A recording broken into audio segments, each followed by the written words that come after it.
Bonjour à tous, bienvenue dans la maison du Seigneur. C'est avec une grande joie qu'on peut ce matin encore se rassembler, se réunir.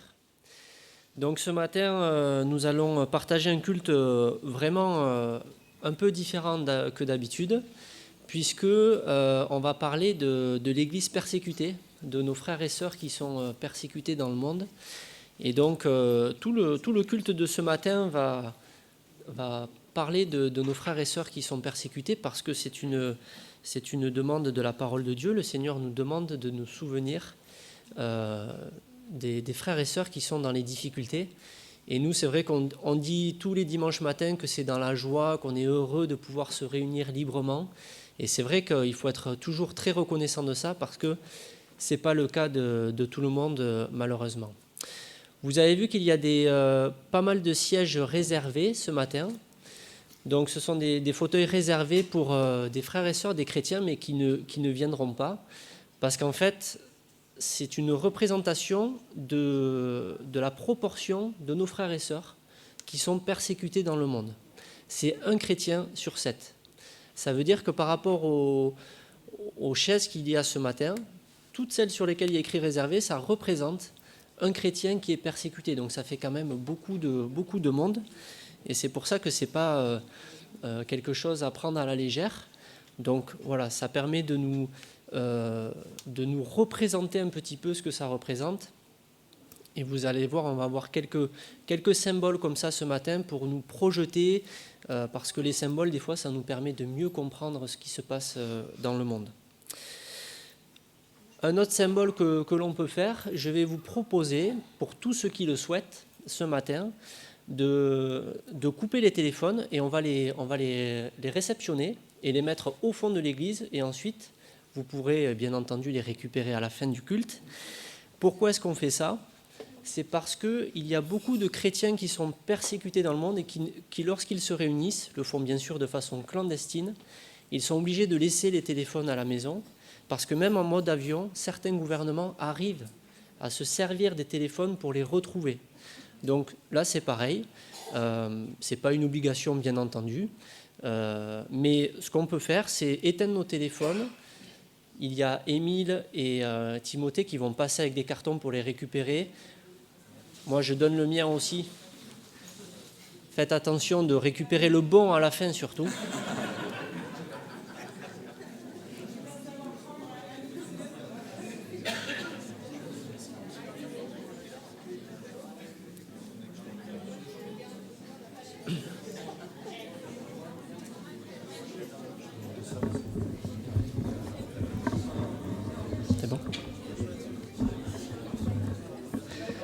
Et ce culte est proposé, en fait, tout ça c'est proposé par l'association Portes Ouvertes. On va voir les liens, on va voir vraiment l'œuvre de cette mission.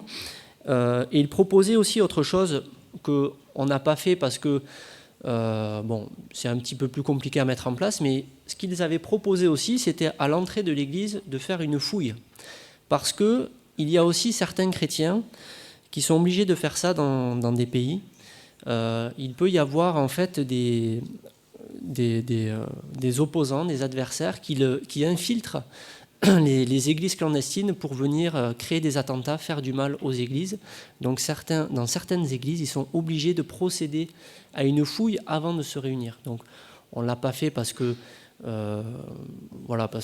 ça aurait été plus compliqué à mettre en place, mais il faut aussi prendre conscience de ça, que dans certains pays, il peut y avoir des ennemis qui introduisent les églises.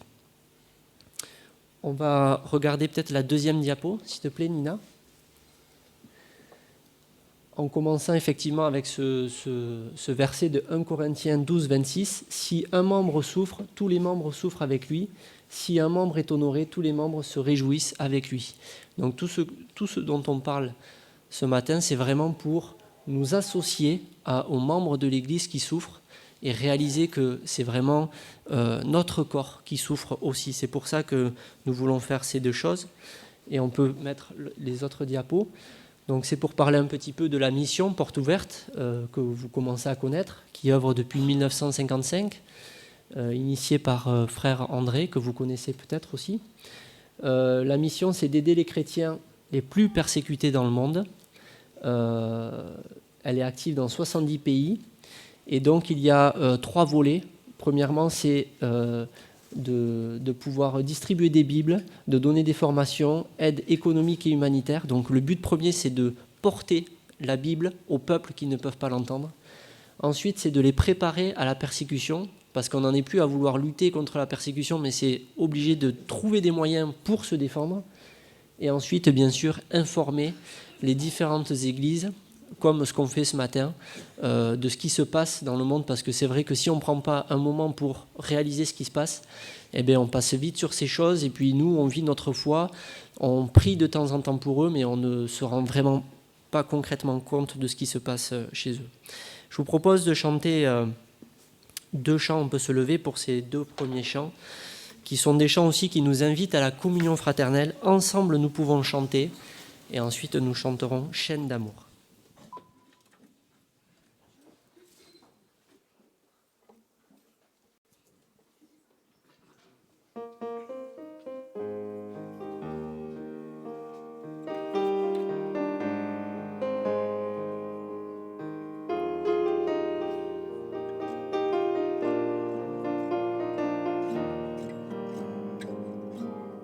Ensemble nous pouvons chanter, ensemble nous pouvons prier, élever nos voix et adorer celui qui nous a réunis.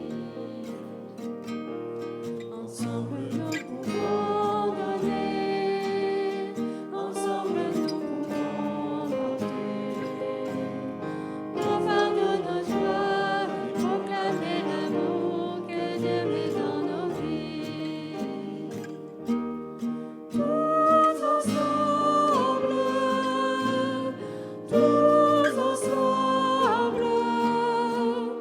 nous pouvons montrer son amour au monde entier. Ensemble nous pouvons chanter, ensemble nous pouvons prier, élever nos voix et adorer celui qui nous a réunis.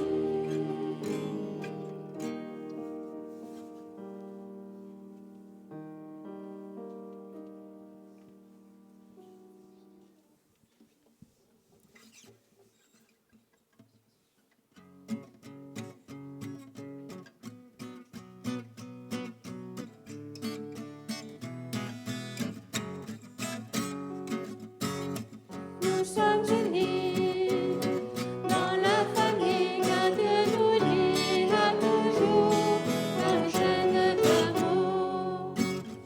Concitoyens, nous sommes les siens car Dieu nous lie à toujours par une chaîne d'amour. Et chacun des maillons dans l'épreuve tiendra bon, liés à toujours par une chaîne d'amour. Et chacun des maillons dans l'épreuve tiendra bon, liés à toujours par une chaîne d'amour. Nous sommes unis dans la famille car Dieu nous lie à toujours par une chaîne d'amour. Concitoyens, nous sommes les siens car Dieu nous lie à toujours par une chaîne d'amour. Et chacun des maillons dans l'épreuve tiendra bon, lié à toujours par une chaîne d'amour. Mais chacun des maillons dans l'épreuve tiendra bon, lié à toujours par une chaîne d'amour.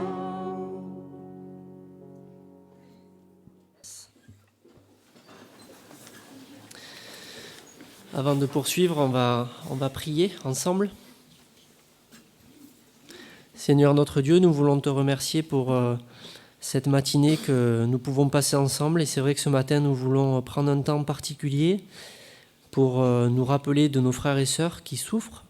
C'est vrai que On ne peut pas dire que nous vivons une persécution intense dans notre pays, même si spirituellement c'est bloqué, mais nous ne souffrons pas physiquement.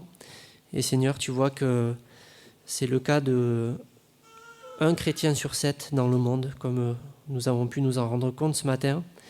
Et nous voulons partager un peu de leur épreuve ce matin et nous rendre compte de ce qu'ils vivent pour pouvoir prier pour eux de manière plus efficace et réaliser que c'est vrai, nous sommes unis, nous sommes une chaîne d'amour et nous sommes ensemble pour prier, chanter, adorer. Tu vois que nos frères et sœurs se réunissent ce matin de manière clandestine ou à d'autres moments de la semaine. Et Seigneur, c'est ton Église autant que celle-ci ce matin au boulevard de la Paix. Seigneur, nous sommes tous à toi et nous voulons vraiment partager ces fardeaux les uns avec les autres. Au nom de Jésus-Christ. Amen.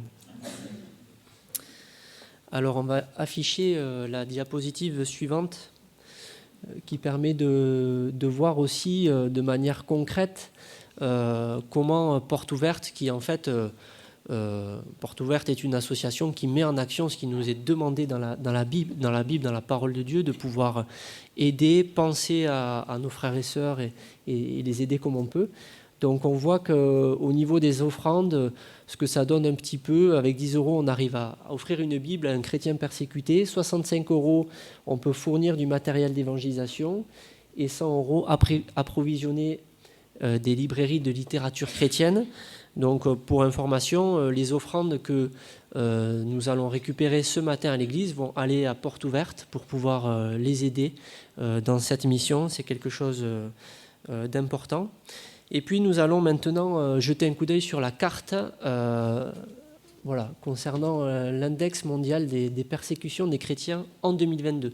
C'est une carte qui est mise à jour chaque année. Souvent, en fait, on a l'impression que la persécution, c'est quelque chose de géographique, mais moi je pense que c'est plutôt temporel. Et même si nous, on est en blanc pour l'instant, déjà on n'a pas toujours été en blanc. Il y a eu dans les siècles passés des moments où quand on était chrétien et qu'on voulait vraiment vivre sa foi au travers de la parole de Dieu, c'était compliqué, on aurait même pu être en rouge. Et aujourd'hui on est en blanc, mais ça ne veut pas dire qu'on ne peut pas repasser en jaune ou en rouge dans les années à venir. Et nous savons que c'est quelque chose qui de toute manière peut s'accélérer. Donc pour faire un petit point, on a l'Afghanistan qui passe numéro 1 des pays les plus persécutés dans le monde aujourd'hui, bien entendu avec les retours des talibans. Et on aura un temps spécial après pour l'Afghanistan, peut-être pour prier de façon concrète pour eux.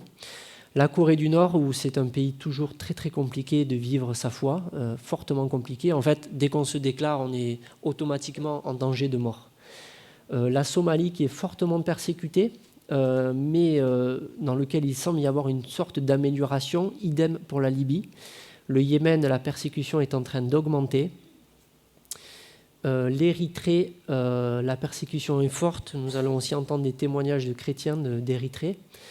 Nigeria, Pakistan, Iran, Inde, Arabie Saoudite. Donc ça, ce sont pour les pays rouges où la persécution est extrême. Et également, tous les pays jaunes sont des pays où la persécution est aussi très très forte et où donc il est compliqué de vivre sa foi et de se réunir en église. Voilà pour cette carte. Alors, on va voir une vidéo un petit peu plus tard dans le culte où nous allons...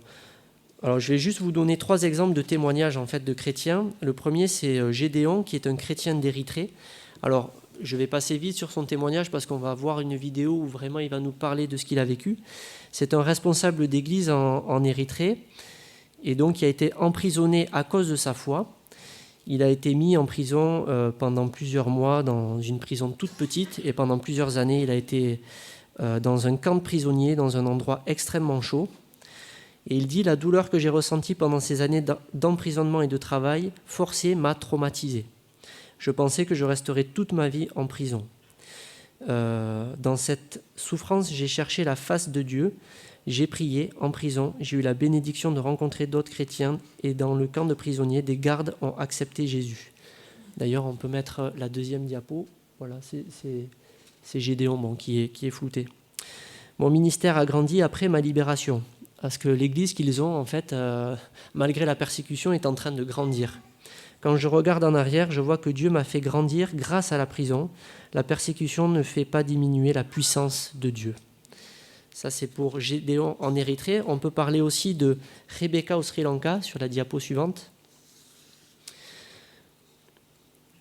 Rebecca, on va la voir aussi un petit peu dans la vidéo de tout à l'heure. Elle participait à un culte dimanche de Pâques 2019 au Sri Lanka. La fête a tourné au cauchemar lorsque un terroriste kamikaze portant des explosifs a pénétré dans le bâtiment. Il y a donc 3 églises et des hôtels qui ont été ciblés spontanément ce jour-là, avec plus de 250 morts et des centaines de blessés. Rebecca a été brûlée au 3e degré. Sa sœur et son beau-frère et son neveu ont été tués. Elle dit, malgré cette épreuve terrible, tous ceux qui la côtoient ont constaté que Rebecca fait preuve d'un courage extraordinaire. Voici ce qu'elle déclare. « J'ai tellement de paix dans mon cœur. Je sais que Dieu fait tout pour notre bien parce que je l'ai expérimenté dans ma vie. » Rebecca s'est mariée en avril dernier avec le fils d'un pasteur. Elle doit encore subir des opérations chirurgicales. Prions pour sa guérison totale. Vous aurez ces sujets de prière-là qui sont disponibles aussi sur le site de Porte Ouverte, mais on va en parler un petit peu plus tard. Et enfin, on a le témoignage de Manga, qui a été agressé par le groupe extrémiste de Boko Haram.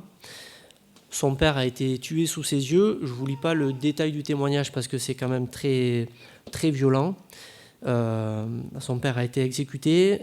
Lui a pu s'en sortir avec son frère, mais il porte encore les marques sur son cou de ce qu'ils ont essayé de lui faire. Et on peut lire, il nous dit « Nous avons vécu ce drame parce que nous sommes chrétiens. Ils essaient de nous avoir à l'usure, de nous tuer, de s'emparer de nos biens. Ils nous ont demandé de renier notre foi, de nous tourner vers l'islam. Notre père a refusé. Pour lui, rien n'avait plus de valeur que de vivre pour le Christ et il croyait que la mort était un gain. Il n'a pas renié tout ça, même au moment de sa mort. Il était comme ça, notre père. Les terroristes nous ont alors demandé, à mon frère et moi, de renier notre foi et nous avons également refusé. J'ai dit que je ne renierais pas Jésus, que si je devais mourir, ce serait comme mon père, en chrétien. Ils ont répondu, alors on va vous tuer. Mais nous sommes toujours vivants pour attester de la gloire de Dieu. » Donc, le Seigneur se sert aussi de ces témoignages pour montrer sa gloire. Et tout ce qu'on peut voir dans ces témoignages, c'est que l'épreuve, la souffrance, leur révèle vraiment encore plus qui est Christ et combien il est présent dans ce moment d'épreuve. Et c'est aussi très intéressant de voir que, quelque part, plus les chrétiens sont persécutés et plus l'Église grandit. C'est quelque chose qui est vraiment miraculeux et dont vraiment on peut avoir conscience, prendre conscience ce matin. On va faire passer la diapo suivante parce qu'on a vu que l'Afghanistan est passé au numéro 1 des pays les plus persécutés. Vous avez tous ces sujets de prière qui sont mentionnés. On peut passer aussi celle d'après. Et encore celle d'après.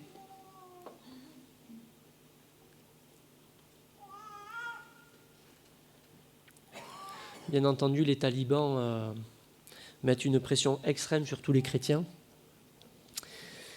Et lorsque vous aurez récupéré vos portables à la fin du culte, on peut passer à la diapo d'après, s'il te plaît, Nina. Voilà.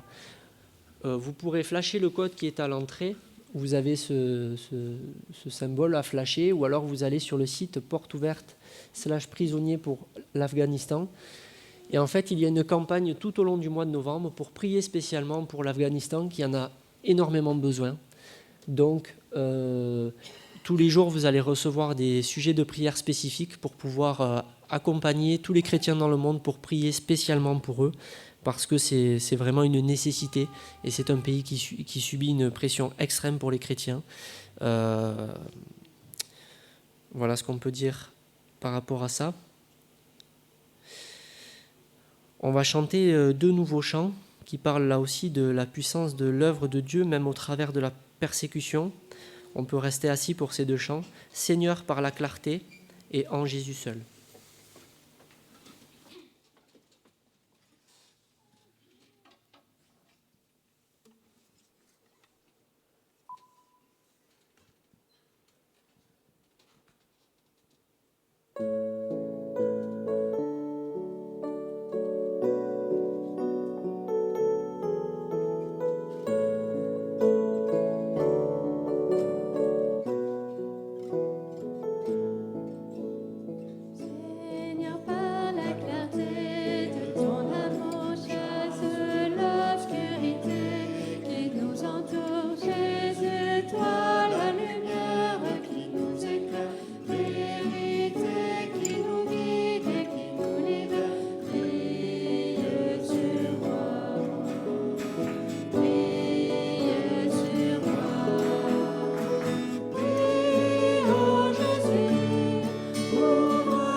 Alors nous allons passer au moment de la Sainte Seine. Je ne sais pas si vous avez chanté ce dernier chant en vous mettant dans la situation peut-être d'un chrétien persécuté, mais je pense que les paroles sont différentes aussi selon la situation dans laquelle on est. Et en fait, si on partage le pain et le vin, c'est pour nous rappeler de ce que Jésus a fait pour nous à la croix, de ce pourquoi il est mort. On peut voir combien il nous aime, combien il nous soutient aujourd'hui encore par son esprit, parce qu'il est vivant à la droite du Père. Et il nous a demandé de partager le pain et le vin pour nous rappeler de sa mort et pour aussi être unis en communion les uns avec les autres. Et c'est ce que nous voulons faire ce matin encore, partager le pain, partager le vin. Et de manière symbolique, ce que nous allons faire, on ne pourra pas le faire avec tout le monde, on aurait bien voulu, mais on n'a pas suffisamment de coupelles. C'est vrai que ce qu'a proposé Porte Ouverte, et je trouve que c'est une bonne idée, c'est de pouvoir prendre 2 fois la scène. Donc on fera, pour nous qui distribuons, on prendra 2 fois du pain, 2 fois du vin, comme un symbole aussi pour les chrétiens, les frères et sœurs qui ne peuvent pas se réunir pour partager le pain et le vin. Donc c'est quelque chose que nous allons faire de manière symbolique, mais aussi pour nous projeter, nous dire qu'on est un corps, une unité, et qu'on veut prendre ces éléments pour nous rappeler de ce que Christ a fait pour nous, et nous rappeler aussi que nous sommes sa famille. Et si eux ne peuvent pas le faire, alors nous pourrons le faire pour eux, à leur place. Avant de partager les éléments, nous allons chanter ce chant « Mon secours est en toi ».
Je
ta victoire, ton salut, mon refuge, tout est en toi. Nous allons donc partager le pain et le vin. Je demande aux frères et sœurs qui ont reçu le Seigneur Jésus dans leur vie, qui ont témoigné en se faisant baptiser et qui veulent partager le pain et le vin, de pouvoir se lever pour qu'on puisse distribuer les éléments. Nous nous attendrons pour prendre le pain et le vin ensemble et je demande à mes frères de pouvoir venir pour m'aider à la distribution.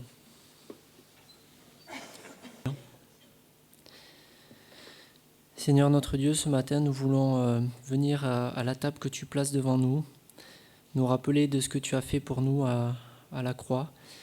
Tu as quitté la gloire des cieux. Tu es venu t'incarner comme un homme au milieu de nous pour vivre ce que nous vivions, pour vivre en parfaite sainteté. Et comme tu es fils de Dieu, tu es venu prendre sur toi tout le péché que nous méritions pour venir le vaincre sur le bois de la croix, vaincre le mal, le péché. Seigneur, tu nous dis que nous ne serons pas épargnés par les difficultés, les épreuves, les persécutions, et nous voyons combien nos frères et sœurs dans le monde le sont, et combien ça sera encore le cas à l'avenir, nous le savons. Tu n'as pas promis un avenir radieux pour ceux qui placeraient leur confiance en toi. Mais Seigneur, nous avons quand même cette espérance qu'un jour nous te verrons, et nous savons que tu nous offres le salut de nos âmes, même si c'est parfois difficile ici-bas, mais nous voulons vraiment remettre notre vie entière à tes pieds, parce que c'est toi qui as le pouvoir de nous délivrer du péché. Et en prenant ce pain, ce matin, nous nous rappelons que ton corps a lui aussi été maltraité, brisé, meurtri, qu'il a subi la malédiction de la mort, et toi seul pouvais supporter ce châtiment en sortant vainqueur. Et Seigneur, nous voulons aussi ce matin particulièrement nous rappeler de nos frères et sœurs qui ne peuvent pas prendre ces éléments, ce pain et ce vin, qui ne peuvent pas profiter de ce moment aussi où ils se remémorent ce que tu as fait pour eux, Seigneur, parce que c'est trop risqué de se rassembler. Et c'est pour ça que symboliquement, nous quatre, nous voulons prendre 2 morceaux de pain, un pour nous, un pour mon frère ou ma sœur qui ne peut pas le faire. Seigneur, on veut vraiment être unis et nous considérer vraiment comme tes enfants au niveau de l'Église universelle, parce que Seigneur, nous savons que tu veux que tous les hommes soient sauvés, tous ceux qui se tournent vers toi sont à toi, t'appartiennent.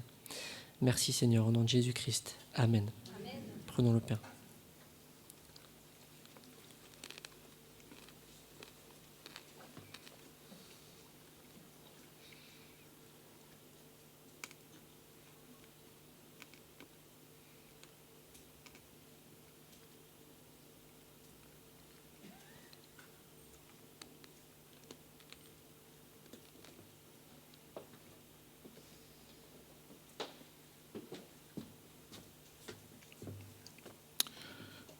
Oui, Seigneur, nous l'avons chanté que notre secours se trouve en toi et en toi seul, Seigneur. Le sacrifice que tu as compris à la croix, Seigneur, nous n'avons rien d'autre à ajouter là-dessus, si ce n'est le prendre tel quel. Et en regardant la salle, Seigneur, nous ne pouvons pas nous empêcher de voir les chaises réservées, de penser à nos frères et sœurs de partout dans le monde qui ne peuvent pas, Seigneur, se réunir en paix. Et nous nous sentons privilégiés, mais nous pensons également à eux, Seigneur, que ton sang qui purifie, ton sang, Seigneur, qui nous pardonne, ton sang, Seigneur, qui nous lave, Seigneur, également parle en leur faveur. Et Seigneur, c'est aussi avec eux que nous voulons le prendre en communion en esprit. Que ton nom soit glorifié, Père, au nom de Jésus-Christ. Amen. Amen. Prenons le vin.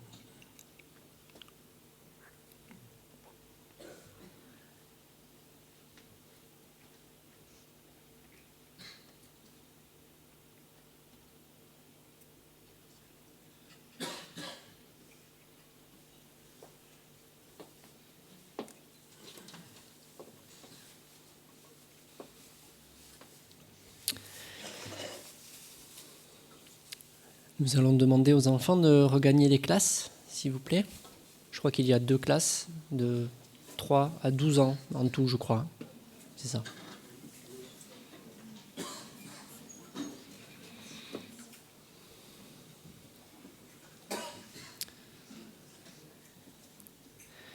Donc ce que nous allons faire maintenant, c'est regarder une vidéo que nous propose Porte Ouverte, qui va nous donner un panorama de ce qui se passe dans le monde au niveau de la persécution. À la suite de cette vidéo, nous pourrons passer du temps dans la prière pour prier pour nos frères et sœurs persécutés, et puis nous entendrons le message de Georges. Donc on peut prendre le temps pour regarder cette vidéo.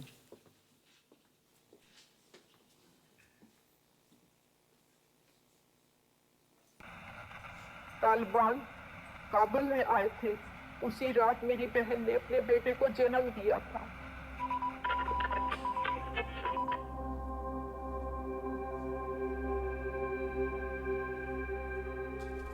लोगों की छोटी छोटी बच्चियों से शादियां कर रहे हैं, वही उसे कत्ल कर देते हैं जैसे उनका खानदान। पता नहीं किस दिन ये हमारे दरवाजे पर आ जाएंगे। ऐसे वक्त में मैं सोच कर भी हवास पाख्ता हो जाती हूँ। ऐ मेरे रब, 3 रोज से एक ही दाल की कटोरी पे मेरा पूरा खानदान गुजारा कर रहा है। डर लगता है कि उन लोगों के आने से पहले कहीं भूख ही ना हमें मार दे। बेचारे का क्या मुस्तकबिल होगा, ना अपने मजहब को समझ सकेगा, ना औरत की इज्जत को। हाय वो छोटा सा बच्चा, उसके मुस्तकबिल में अभी बहुत कुछ पड़ा है। उसी ने हमें बेशक मुश्किलें बर्दाश्त करने को बुलाया है। जब उन्होंने मसीह को नहीं छोड़ा तो हमें कैसे छोड़ेंगे।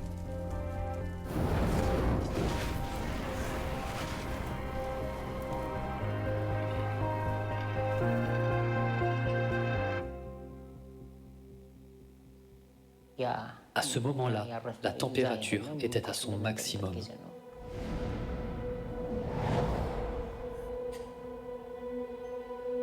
Je vous dis la vérité, plus que le manque de nourriture et d'eau, le plus grand défi était le climat. C'était un désert comme le Sahara, difficile d'y survivre.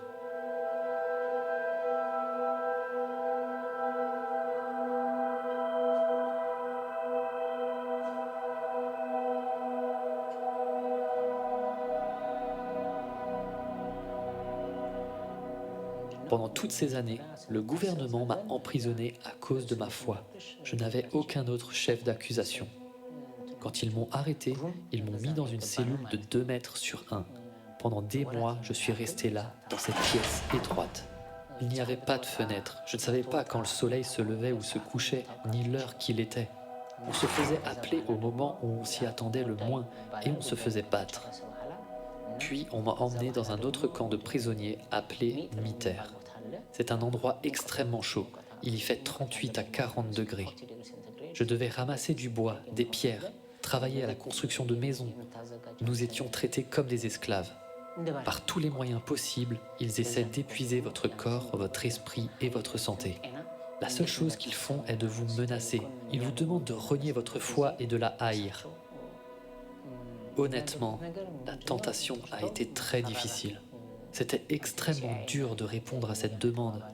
Cependant, avec l'aide de Dieu, nous avons persévéré et dit non. Nous avons refusé. Dans une certaine mesure, notre refus a prolongé notre séjour en prison. Si nous avions dit oui, ils nous auraient libérés plus tôt. Et puis, ils ont fini par nous libérer. Ils nous ont avertis de ne pas nous rendre dans les églises des mouvements évangéliques ou pentecôtistes. Ils ont dit, si on vous trouve à nouveau dans une de ces églises, vous serez tués. Mais jusqu'à présent, par la grâce et l'aide de Dieu, nous continuons de nous rassembler clandestinement. Nous prêchons, nous servons, nous baptisons les nouveaux venus et nous étendons le royaume de Dieu.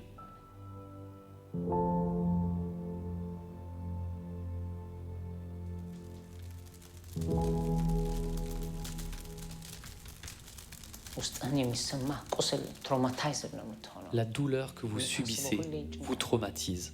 Toutes vos pensées sont anxieuses. C'est ça la vie en prison. Quand nous étions dans cette souffrance, nous cherchions vraiment la face de Dieu. Nous prions. Parmi les quelques moments heureux de mon séjour en prison, il y a eu ceux où j'ai parlé à des frères qui ont accepté le Seigneur. Il y a même eu des gardes qui ont accepté le Christ au cours des conversations que nous avons eues. Ce sont mes meilleurs moments. C'est pour le Christ que je vis. Je le sers encore plus depuis ma libération. Quand je vois la puissance et la grâce que Dieu m'a donnée après, c'est encore mieux qu'avant la prison. Oui, l'Église grandit, malgré les persécutions et bien que les dirigeants de l'Église soient emprisonnés. Elle poursuit sa mission. La persécution n'a pas fait perdre à l'Église sa puissance. L'Église ne sera pas fermée. Gloire à Dieu. La lumière de l'Église brille. Son goût devient bon comme le sel. Au début, beaucoup disaient des choses négatives sur nous, les chrétiens. Mais quand les gens ont comparé ce qu'ils avaient entendu sur nous et ce que nous sommes réellement, ils ont vu que les accusations n'étaient pas vraies. Ils voient que nous sommes de vrais croyants. Ils voient la pureté de l'Évangile en nous.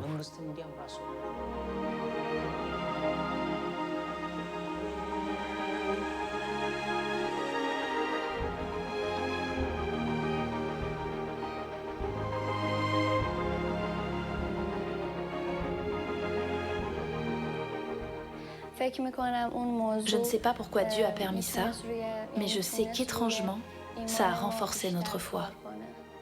La persécution affermit la foi. Dans l'épreuve, ta foi se construit. Ils ont tout essayé, mais ils n'ont pas réussi à ébranler ma foi. Ils ont menacé de me tuer, mais ils ne l'ont pas fait. Ils ont voulu chasser nos enfants, mais pourtant, je continue de croire. Honnêtement, quand ces choses sont arrivées, la mort de mon mari et l'attaque de Boko Haram, je me suis rapprochée de Dieu. Je dépendais totalement de Dieu. Je ne me suis jamais éloignée de lui.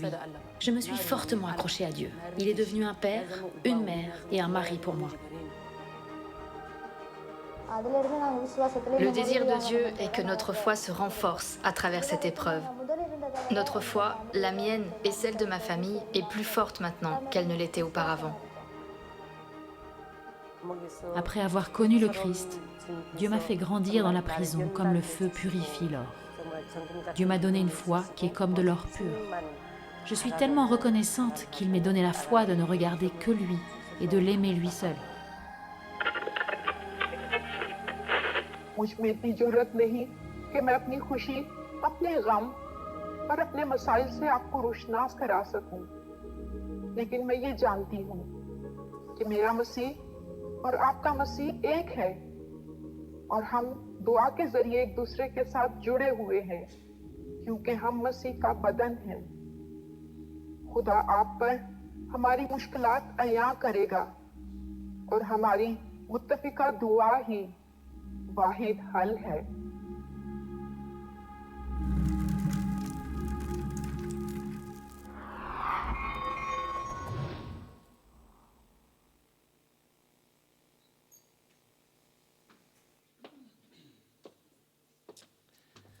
Voilà donc pour cette vidéo qui nous permet de prendre conscience de la réalité de certains de nos frères et sœurs. Donc je vous propose de passer un temps dans la prière maintenant. Je terminerai.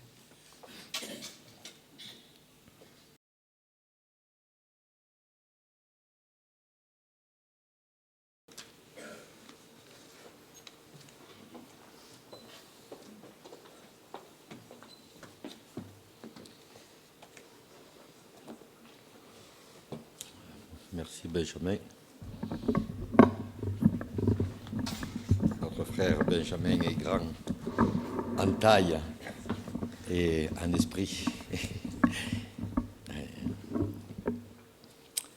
Alors, ce matin, vous l'avez bien compris, nous allons parler bien sûr de l'Église persécutée. Et il y a 2 semaines, je ne sais pas si vous vous rappelez, notre frère Guillaume a dit que l'Église était la démonstration de l'unité dans la diversité. Et c'est vrai que nous voulons être unis avec nos frères qui sont persécutés dans le monde entier. Alors, c'est vrai que ce matin, nous allons parler de la persécution. Et c'est vrai que aussi, je ne sais pas vous, mais nous avons du mal à imaginer que cela existe. Nous qui vivons en toute liberté, qui vivons dans un pays libre, mais la persécution, elle existe bien. Surtout dans les pays où règnent les islamites radicaux. Dans Hébreux, au chapitre 13 et au verset 3, nous lisons qu'il est dit Souvenez-vous des prisonniers comme si vous étiez aussi prisonniers, et de ceux qui sont maltraités comme étant aussi vous-même dans leur corps. Et en tant que chrétiens, puisque nous formons un seul corps, nous devons nous souvenir de nos frères et de nos sœurs. Et nous devons aussi vraiment prier, de les remettre vraiment dans les mains du Seigneur. J'ai ici un livre qui parle des frères qui sont persécutés, et parfois même, ce sont des martyrs. Ce livre a pour titre « Haine », haine en français. Qu'est-ce que cela signifie? Eh bien, ça signifie que quand l'État islamique, c'est-à-dire Daesh, sont arrivés au nord de l'Irak, eh bien, ils ont marqué les maisons des chrétiens et même leur église, ils ont marqué de cette lettre N. En arabe, c'est Noun, N-O-U-N, ce qui correspond N, bien sûr, en français. Et cette lettre N, eh bien, c'est une accusation. Cela signifie que ces personnes-là sont des Nazaréens, des gens qui suivent Jésus de Nazareth, et non les préceptes de l'islam. Et tous ceux qui ne se convertissent pas à l'islam, eh bien, ils payent. On a pu entendre des témoignages, ils payent un lourd tribut. Des chrétiens ont été jetés en prison, et certains, on ne les a même pas retrouvés. D'autres, eh bien, ils ont été fusillés, décapités. Des enfants aussi où on tue les parents devant leurs yeux. D'autres qui ont été mutilés et laissés pour morts. Et je discutais avec une personne de la persécution. Je discutais aussi de ce livre, des témoignages que j'ai pu lire. Et la personne qui était en face de moi m'a dit « Oh là là, moi, je ne pourrais pas.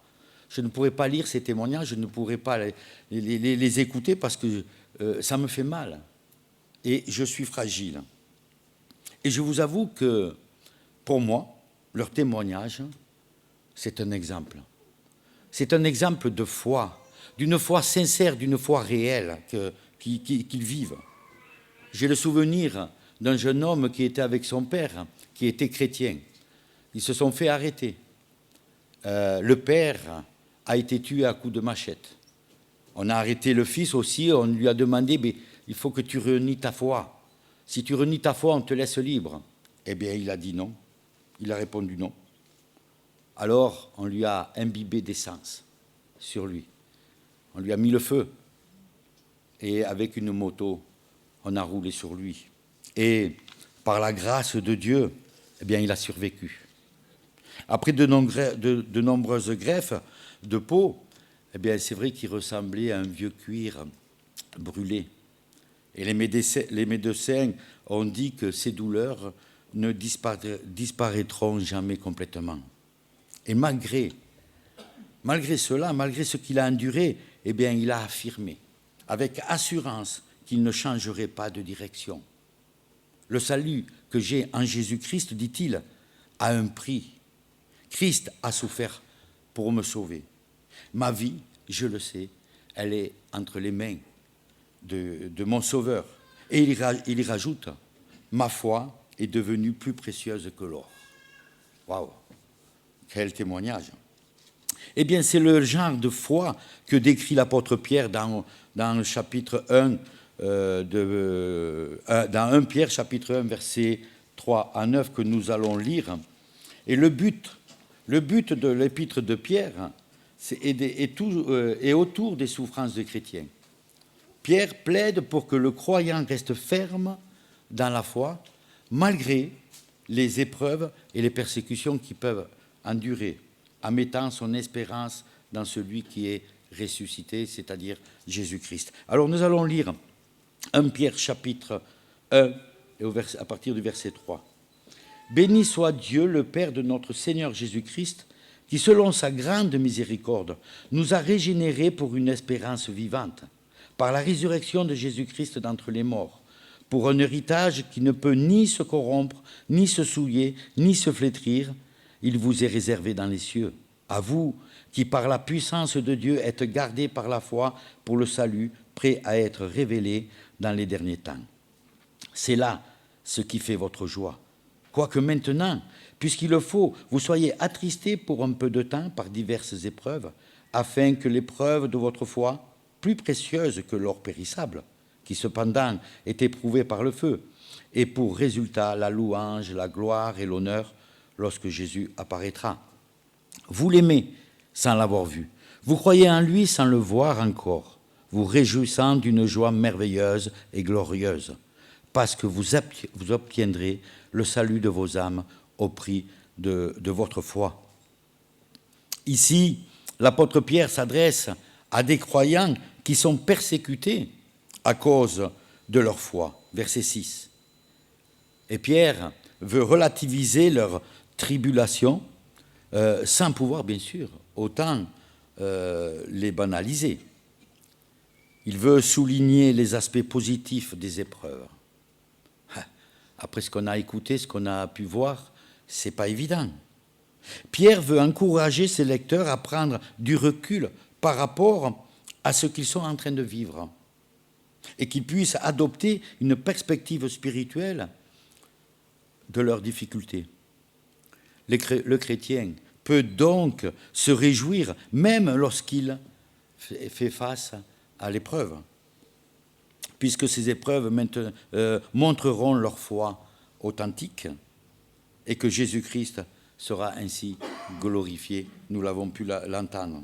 Au verset 3, il nous est dit, du chapitre 1 de 1 Pierre, « Béni soit Dieu le Père de notre Jésus-Christ, qui selon sa grande miséricorde nous a régénérés pour une espérance vivante par la résurrection de Jésus-Christ. » L'apôtre Pierre rappelle la miséricorde de Dieu, son amour qui nous donne une espérance vivante. Pas simplement une croyance, mais une espérance, une assurance par la résurrection de Jésus d'entre les morts. Pour un héritage qui ne peut ni se flétrir, ni se souiller, qui est réservé dans les cieux. Verset 4. Cette espérance, eh bien, elle produit la joie. Dans Jean au chapitre 16, verset 20, il nous est dit que, je vais le lire, je l'ai perdu, Jean chapitre 16, verset 20. Il est dit,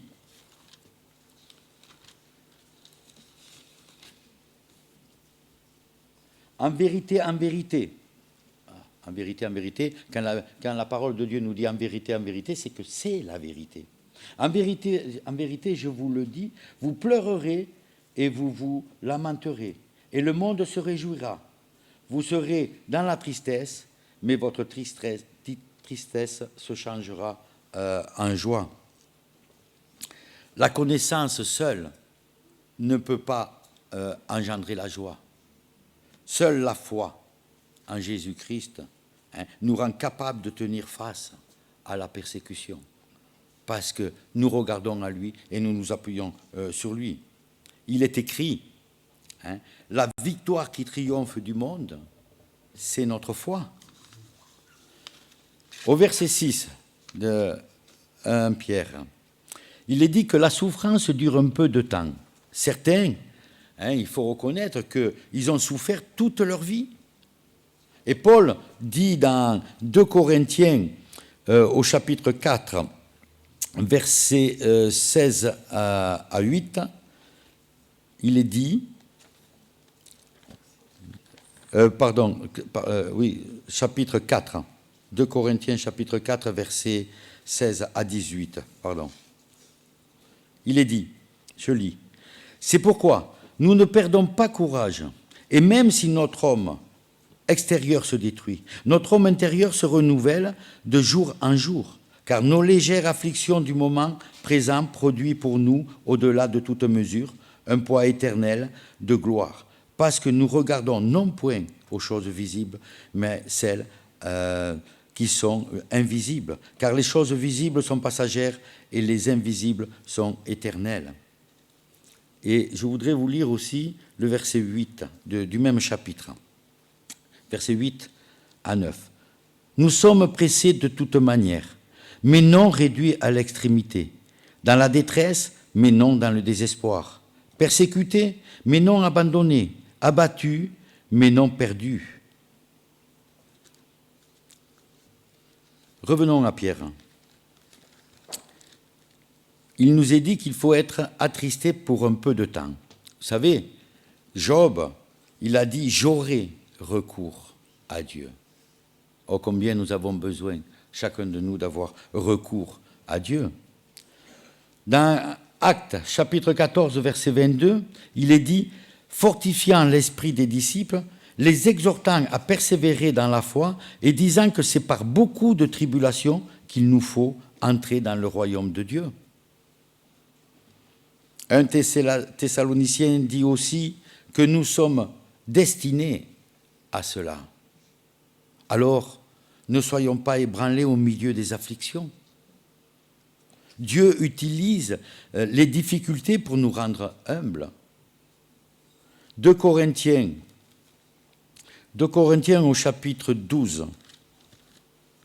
2 Corinthiens chapitre 12, versets 7 à 10. Nous lisons.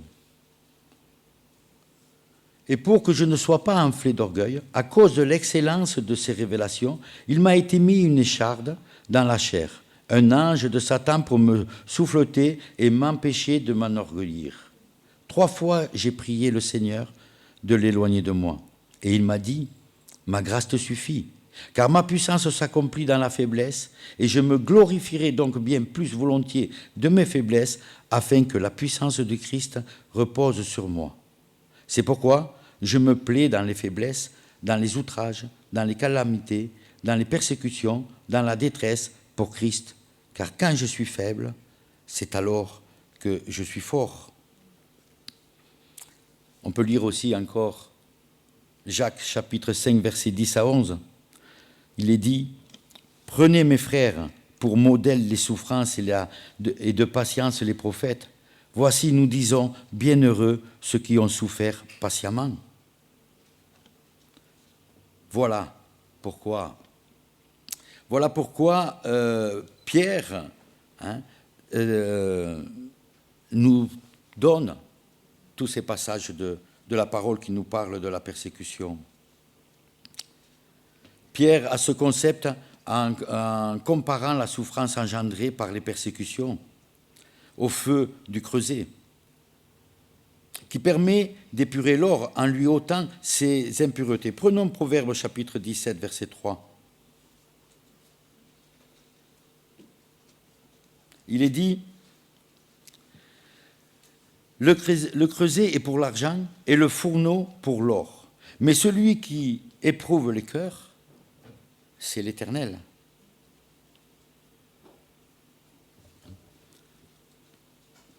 Il est dit dans Job, verset 23, 10, que nous allons lire. Job a dit « Je sais néanmoins quelle voie j'ai suivie, et s'il m'éprouve, je sortirai comme l'or. » Ce passage peut s'exprimer ainsi. Il m'a mis à l'épreuve, et j'en sortirai pur comme l'or. Je ne sais pas si vous avez visité une fonderie où on peut voir les flots du métal fondu. C'est un peu comme une coulée de lave d'un volcan qui est en éruption. Et vous savez, on n'aimerait pas y tomber. Hein? Eh bien, la comparaison que Pierre fait ici fait froid dans le dos. Car les épreuves dont il parle et que Dieu permet, eh bien, elles peuvent être sévères. Et même, ça peut aller jusqu'au martyre. Comme au temps de Néon, comme au temps de l'Église primitive, par où ils sont passés. La mise à l'épreuve de la foi, elle n'est pas nouvelle. L'Éternel, dans le livre de Deutéronome, dit à Israël, il dit « Souviens-toi de tout le chemin que l'Éternel, ton Dieu, t'a fait faire pendant ces 40 années dans le désert, afin de t'humilier et de t'éprouver pour savoir quelles étaient les dispositions de ton cœur, et si tu garderais ou non ces commandements. C'est Dieu qui éprouve les cœurs. Au début de l'Église, les apôtres ont été persécutés aussi par les Juifs. Ils ont été persécutés parce qu'ils persévéraient dans l'annonce de la bonne nouvelle, celle de Jésus-Christ. Dans Actes, au chapitre 5, verset 41, il est dit « Les apôtres se retirèrent tout joyeux d'avoir été jugés dignes de subir des outrages pour le nom de Jésus. » Vous savez, quand Dieu met le croyant à l'épreuve, eh bien, il le passe dans un creuset, mais ce n'est jamais pour le détruire. Mais c'est pour toujours, pour sa maturité, c'est toujours pour le faire grandir dans la foi. Quand on revient à Pierre au chapitre 7, verset 1, verset 7, pardon. « Afin que l'épreuve de votre foi, plus précieuse que l'or périssable, pourtant éprouvé par le feu, faites fondre de l'or. » En refroidissant, ça va toujours être de l'or. Mais vous savez, l'or, c'est de la valeur. Mais l'or, elle s'use. Pendant des années, j'ai porté une chaîne en or. Et aujourd'hui, je n'ose même plus la mettre parce que tellement elle est fine. Si je tire un peu trop, elle va casser. L'or s'use. Mais la foi, elle ne s'use pas. La véritable foi est indestructible. Le croyant peut passer par le creuset des épreuves, mais au lieu de user sa foi, elle devient plus forte. Et on a eu un témoignage. On a entendu. Une personne disait comme ça, mais il voulait me faire abandonner Dieu, mais ma foi est devenue plus forte. Job a dit au chapitre 13, verset 15, « Voici quand même il me tuerait, eh bien je ne cesserai d'espérer en l'Éternel. » Waouh! Que de témoignages puissants! La réalité de la foi ne peut se prouver que par le feu. Et si vous ne vous rappelez pas de tout ce qu'on dit ce matin, rappelez-vous au moins cette chose. Rappelez-vous que la réalité de la foi ne peut se prouver que par le feu. Et parfois, il nous faut passer par le feu. Quand les circonstances sont favorables, c'est facile. Quand elles sont favorables, c'est facile d'être des chrétiens. Mais quand la confession publique de Jésus-Christ entraîne la persécution et la souffrance, comme on peut le voir dans certains pays, eh bien alors là, ça devient compliqué. Alors ceux qui ne sont pas authentiques, ceux qui n'ont pas la foi en Jésus-Christ, ceux qui ne s'appuient pas sur Jésus-Christ, eh bien ils renient Dieu. Et là, on a pu voir qu'ils n'ont pas renié, parce qu'ils s'appuient, ils regardent à Jésus-Christ. Et n'oublions pas que celui qui aura honte de Jésus-Christ, eh bien lui, il aura honte de nous aussi. Le jeune homme qui a été brûlé, imbibé d'essence, comme tant d'autres qui ont été persécutés. Et vous savez, dans ce livre, il y a des témoignages, et c'est vrai que ça fait froid dans le dos. Et si on écouterait encore d'autres témoignages, on pleurerait même. Eh bien, ce jeune homme, eh bien, ont pour résultat, il nous est dit, la louange, la gloire et l'honneur. Verset 7. Ce triple hommage, la louange, la gloire et l'honneur, sera rendu aux croyants fidèles quand Jésus apparaîtra. Verset 8. Verset 8, nous lisons. Vous l'aimez sans l'avoir vu. Vous croyez en lui sans le voir encore, vous réjouissant d'une joie merveilleuse et glorieuse. Peut-être que là, l'apôtre Pierre, quand il écrit ça, a dû peut-être avoir à l'esprit ce que Jésus a dit à Thomas.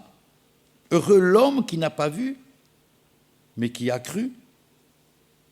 Quand, ici, là, Pierre s'adresse à ses croyants, il sait qu'ils aiment vraiment le Seigneur, sans l'avoir vu, et malgré leurs difficultés. Mais au lieu d'être aigri, il persévère dans la foi. Waouh! Si on se pose la question, quelle est notre réaction à nous? Quel est notre comportement quand je passe dans le creuset, quand le Seigneur me fait passer dans des moments difficiles? Et quand on compare nos moments difficiles, oui, il y en a, je ne veux pas le nier, mais comparé à nos frères, quelle est notre réaction? Quel est notre comportement? Quelles sont nos pensées? Ah, on s'énerve vite. Ah oui. Si simplement on pourrait se rappeler de nos frères, nos réactions déjà, elles diminueraient. Vous savez, l'amour et la foi ne dépendent pas des circonstances ou de notre situation de vie. Tout comme foi et amour vont de pair, eh bien joie et souffrance devraient pouvoir aussi coexister dans la vie du croyant qui est éprouvé. Oh, malheureusement, peut-être aussi honte à nous, quand nous nous laissons si facilement par les circonstances de la vie, nous nous laissons, on s'énerve, on a peur, on s'inquiète, parfois on se décourage, on a parfois même le doute. Vous savez, toutes ces choses-là, comme le doute, la peur, ce sont des ennemis de la foi.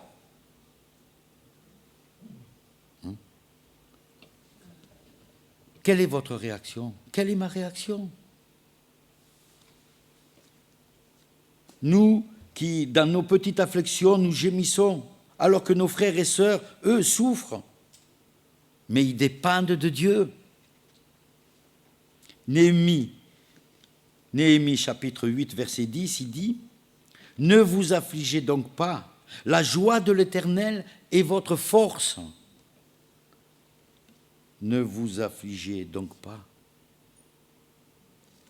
Vous savez, en préparant cette méditation, j'ai eu honte. J'écrivais, je me disais, mais Seigneur, mais comment je suis par rapport à mes frères?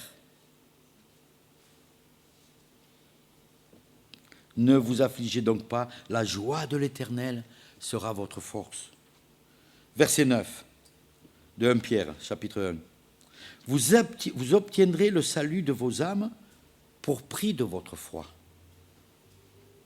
C'est par grâce que nous sommes sauvés, nous le savons. Par le moyen de la foi.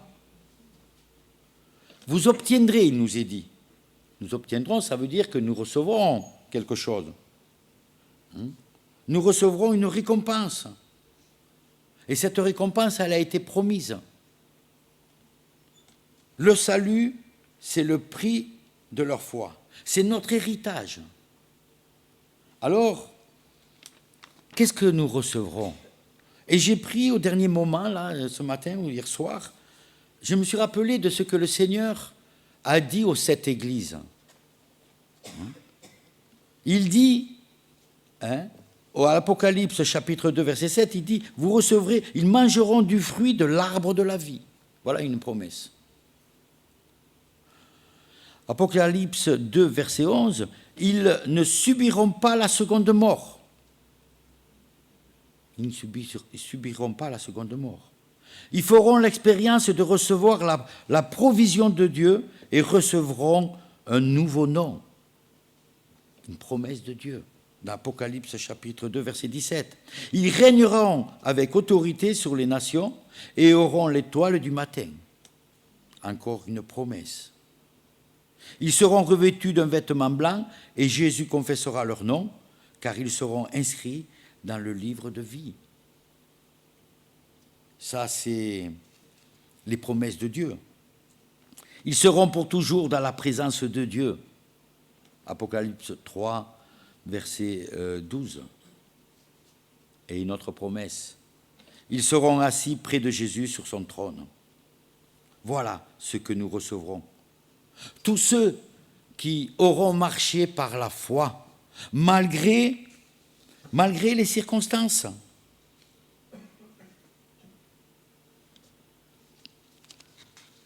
Là aussi, est-ce que nous marchons par la foi? Et il est dit aussi dans l'Apocalypse, chapitre 20, il est question de la première résurrection. Et les martyrs feront partie de la première résurrection. L'apôtre Pierre veut montrer la grandeur du salut que nous avons en Jésus-Christ. Il a dit à ses lecteurs que malgré leur persécution, c'est avec une pleine confiance qu'ils peuvent s'accrocher à l'espérance de la vie éternelle qui est en Jésus-Christ. C'est facile de le dire, mais il faut le vivre. Et pour moi, ces témoignages de mes frères persécutés et sœurs, c'est un encouragement pour moi. Dans Matthieu chapitre 13, verset 17, il est dit « Je vous le dis en vérité, beaucoup de prophètes et de justes ont désiré voir et entendre ce que vous entendez. » Oui, parce qu'eux, ils n'ont pas eu le privilège d'entendre Pierre. Hein? Eux aussi ont traversé des difficultés, des persécutions. Ce sont des héros de la foi. Et nous devons imiter les héros de la foi. Dans Ésaïe aussi, 45, verset 22, il nous est dit « Tournez-vous donc vers moi, et vous serez sauvés, vous tous qui habitez les confins de la terre, car moi je suis Dieu, et il n'y en a point d'autre. » Ah, je suis sûr que nos frères persécutés, ils n'ont pas ça dans la tête, ce verset, ils l'ont dans le cœur. Ou encore, il nous est dit, Jésus a dit, « J'ai encore d'autres brebis qui ne sont pas dans cet enclos. Celles-là aussi, il faut que je les amène. Elles écouteront ma voix, elles me suivront, je suis le bon berger. » Peut-être que ce matin, tu es cette brebis qui n'est pas encore dans l'enclos. Tu hésites. Tu hésites parce que peut-être tu as peur de ce qu'on peut dire de toi. Parce que parfois, quand nous sommes... à l'église, c'est facile de témoigner de Jésus-Christ, mais quand nous sommes à l'extérieur, quand nous sommes face à nos amis, nos voisins, là, c'est difficile. Ouais, si je dis ça, mais ils vont se moquer de moi. Qu'est-ce qu'ils vont penser? On a peur peut-être du qu'en dira-t-on. Jésus, il a dit, mais qu'il a été persécuté, et ne vous attendez pas à ce que nous ayons aussi la tranquillité. Vous savez, quelqu'un a dit, quand je suis persécuté à cause de Jésus, eh bien, c'est que je suis sur le bon chemin de la foi. Alors, c'est une joie d'être critiqué quand, au nom de Jésus, parce que ça veut dire que, ah ben tiens, si on me critique, c'est que je témoigne de Jésus. Vous savez, la foi nous aidera à supporter les moqueries. La foi nous aidera à supporter les médisances, parfois même les insultes, ici, dans notre pays, parce que là-bas, ce n'est pas que des insultes, c'est des faits. On n'a pas le temps, là, c'est vrai, parce que l'heure tourne. Et je vous encourage à lire dans Matthieu les béatitudes. Rappelez-vous quelques versets. Heureux les affligés, heureux les persécutés pour la justice. Heureux êtes-vous si l'on vous insulte, si l'on vous calomnie, de toute manière à cause de moi, à cause de Jésus. Votre récompense sera grande. Alors, chers frères et sœurs, si nos frères persécutés ont été en mesure de supporter ces difficultés, c'est qu'ils ont les regards sur Jésus-Christ, le chef et le consommateur de la foi. C'est en lui que nous pouvons trouver la force. En lui seul, nous l'avons chanté. Il peut tout. Hein? Même si je ne me sens pas capable, Dieu peut nous donner la force au moment voulu. Nous qui sommes dans un pays où il n'y a pas la persécution, enfin pour l'instant, nous devons être aussi attentifs, car ce que le monde nous propose ici, dans notre pays, est une forme de persécution aussi, mais nous ne nous en rendons pas compte. Oh, ce n'est pas une persécution physique, non, oh, mais c'est une persécution morale, spirituelle. Et nous devons tenir ferme, pas avec nos forces, mais avec les forces du Seigneur, avec les armes que Dieu nous a données. Alors, soyons remplis de foi, remplis de cette espérance vivante que Dieu seul peut nous donner. Souvenez-vous d'eux, prions pour eux. Oh, mardi, nous avons eu une réunion de prière. On a prié pour les persécutés. Oh, j'ai apprécié une prière qui a été faite. Quelqu'un a dit, je nommerai pas le nom, a prié pour les personnes qui sont persécutées, et il a dit quelque chose de vrai. Il a dit, Seigneur, je te prie parce que pour ces personnes qui sont persécutées, parce que je sais qu'eux, ils prient pour nous. Vous vous rendez compte?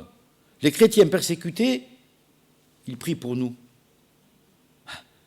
Est-ce que nous pensons à prier souvent pour eux, à les remettre dans les mains du Seigneur? Souvenez-vous, la Bible nous dit que nous sommes plus que vainqueurs. Il n'a pas dit « vous êtes vainqueurs ». Non, il a dit « vous êtes plus que vainqueurs ».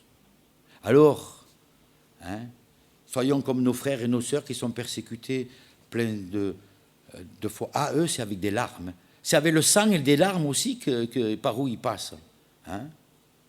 Eh bien, pensons à eux. Et soyons attentifs. À nous aussi.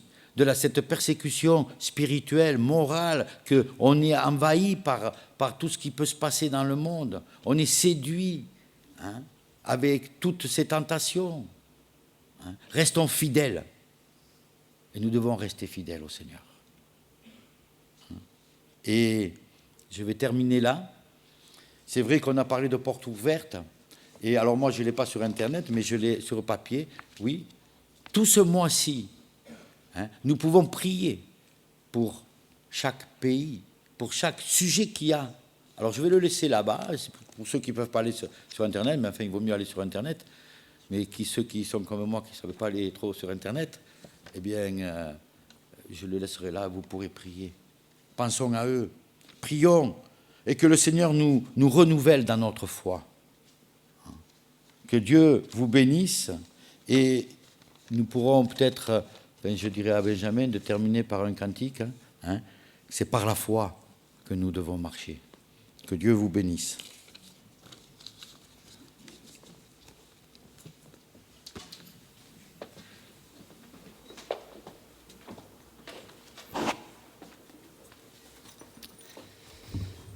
Merci Georges pour ce message. C'est vrai que on a pris un petit peu plus de temps ce matin pour ce sujet important.